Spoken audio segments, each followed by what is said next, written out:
Uma máquina maluca transforma duas frutas em uma fruta, da seguinte maneira: transforma duas maçãs em uma laranja, transforma duas laranjas em uma laranja, transforma uma maçã em uma laranja em uma maçã. Letra A. Quantas vezes a máquina deve ser usada para transformar 3 maçãs em uma maçã? Letra B. Explique como usar essa máquina algumas vezes para transformar 3 maçãs e 4 laranjas em uma maçã. Letra C. Começando com 2.018 laranjas e 517 maçãs, a máquina foi usada repetidamente até sobrar apenas uma fruta. Explique por que essa fruta só pode ser uma maçã. Eu fiz aqui um quadro que mostra o que acontece com a máquina. Então, se entram duas maçãs, vai sair uma laranja. Se entra uma maçã e uma laranja, tanto faz a ordem, vai sair uma maçã. E se entram duas laranjas, a máquina devolve também uma laranja. A letra A pergunta como é que a gente vai usar essa máquina para transformar 3 maçãs em uma única maçã. Bom, o que nós vamos fazer então? Nós vamos pegar um par de maçãs e vamos jogar dentro dessa máquina. Ao jogar esse par de maçãs dentro da máquina, a máquina devolve uma laranja. Então, no lugar das duas maçãs, eu fico com uma laranja. Só que eu ainda tenho uma maçã que sobrou lá do início. Então, eu pego essas duas frutas, a laranja e a maçã, jogo dentro da máquina, usando a máquina pela segunda vez. E conforme a nossa tabela, ao jogar laranja e maçã, a máquina devolve uma maçã. Então, é dessa forma que nós vamos usar a máquina para transformar 3 maçãs em uma única maçã.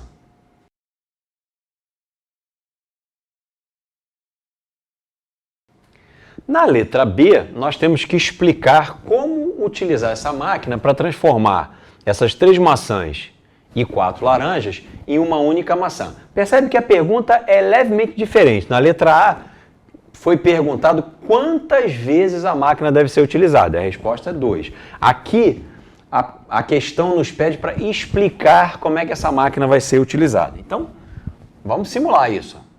Primeiro, eu vou começar jogando um par de maçãs dentro da máquina. O que vai acontecer?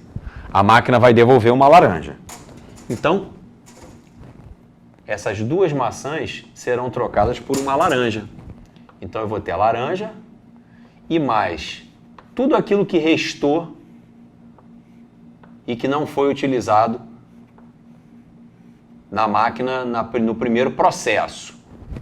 Bom, em seguida, eu vou fazer o seguinte, eu vou jogar esta laranja e esta maçã dentro da máquina. Quando eu jogo laranja e maçã, a resposta é maçã. Então, esse par vai ser trocado por uma maçã. E aqui do lado eu vou colocar tudo aquilo que restou da etapa anterior para essa nova etapa. Agora eu vou de novo jogar a maçã e a laranja dentro da máquina. Maçã e laranja me dá maçã. Então agora eu tenho a maçã, que acaba de sair da máquina, e as 3 laranjas que ainda sobraram. Agora eu vou jogar a maçã e a laranja dentro da máquina. E aí, de novo, o que retorna para mim é uma maçã. Eu fico com essa nova maçã e as 2 laranjas que sobraram da etapa anterior. Repito o processo jogando mais uma vez maçã e laranja dentro da máquina. Resultado é maçã e mais a laranja que sobrou da etapa anterior. E finalmente, eu jogo dentro dessa máquina as 2 últimas frutas que eu tenho, maçã e laranja. E o que vai sair da máquina é uma maçã. Pronto, eu expliquei como é que eu posso usar essa máquina para transformar essas 7 frutas iniciais em uma única maçã. Nesse momento, talvez ocorra a você a seguinte pergunta: mas será que o resultado vai ser maçã independente da ordem? E se eu tivesse começado jogando 2 laranjas na máquina? Será que eu teria o resultado igual ao que eu tenho, maçã? Outra pergunta: será que eu teria que usar a máquina o mesmo número de vezes? Porque aqui eu usei a máquina 1, 2, 3, 4, 5, 6 vezes. Será que eu teria uma maneira mais eficiente de usar essa máquina menos vezes e chegar dessas 7 frutas a esse mesmo resultado? Vamos discutir isso na sequência. Um dos grandes truques para se resolver problemas matemáticos é estabelecer associações entre uma nova estrutura, aqui que você acaba de ver, acaba de conhecer, com estruturas que você já conhece previamente. Vou explicar melhor onde eu quero chegar. Vamos imaginar que nessa tabela aqui eu resolva trocar cada maçã por um sinal de menos. Então aqui eu vou ficar com menos e menos. Na segunda linha eu vou ficar com menos e mais. Na terceira linha eu vou ficar com mais e menos. Na quarta linha eu vou ficar com mais e mais.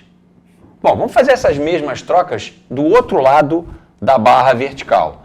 O L nós trocamos pelo sinal de mais, o M nós trocamos pelo sinal de menos. Menos aqui também, e aqui o L vai ser trocado por um sinal de mais. Olhe bem para essa tabela e perceba que ela é, na verdade, a tabela de sinais correspondente à multiplicação.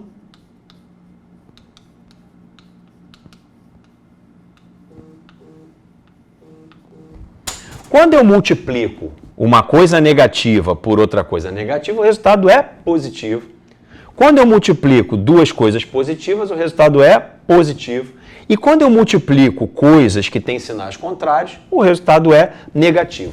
E é exatamente essa associação entre o que nos foi dado pelo problema e uma coisa que eu já conhecia previamente que vai nos ajudar a resolver a letra C.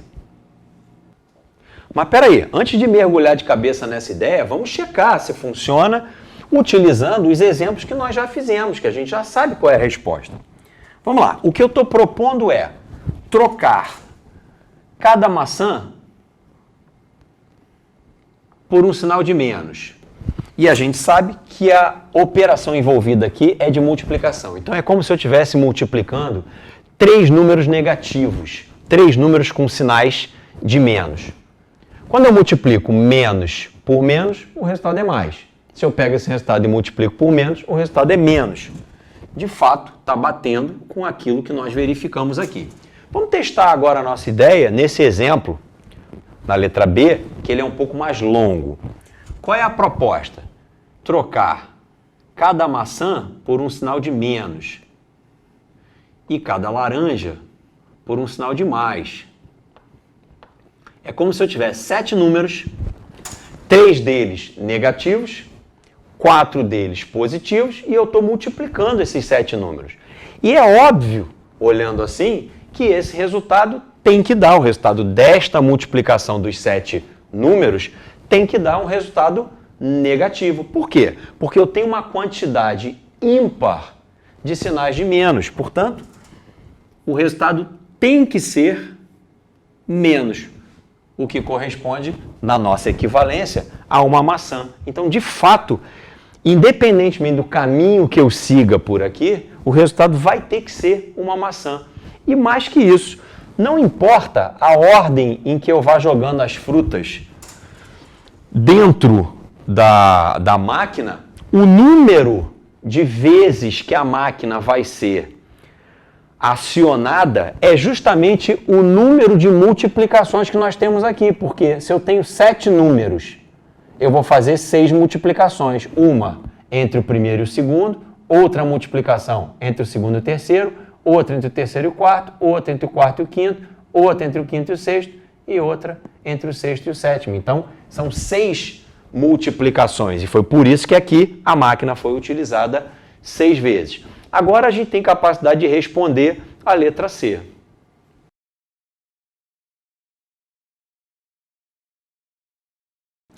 Na letra C, nós temos 2.018 laranjas e 517 maçãs. Na nossa analogia, as laranjas são trocadas por sinais de mais. E as maçãs são trocadas por sinais de menos. Na verdade, a quantidade de laranjas nunca vai interferir no resultado final. Por quê? Não importa quantos números positivos você tenha numa multiplicação. O que vai fazer a diferença para o resultado final é a quantidade de números negativos. Portanto, quem determina o resultado final é a quantidade de maçãs. Então, se a quantidade de maçãs... Vou escrever aqui, quantidade de maçãs. Se a quantidade de maçãs for par, significa que lá na minha multiplicação eu tenho uma quantidade par de sinais de menos. Naturalmente, o resultado será um resultado positivo. Ou seja, o resultado vai ser uma laranja. Mas se a quantidade de maçãs for ímpar, que é o que acontece na letra C, significa que eu tenho uma quantidade ímpar de sinais de menos na minha multiplicação. E aí, necessariamente, o resultado tem que ser um número com sinal de menos, um número negativo, o que corresponde ao resultado ser uma maçã. Portanto, como a quantidade de maçãs aqui é 517, não há como o resultado ser diferente. Ele vai ter que ser uma maçã, porque a quantidade de sinais de menos é uma quantidade ímpar.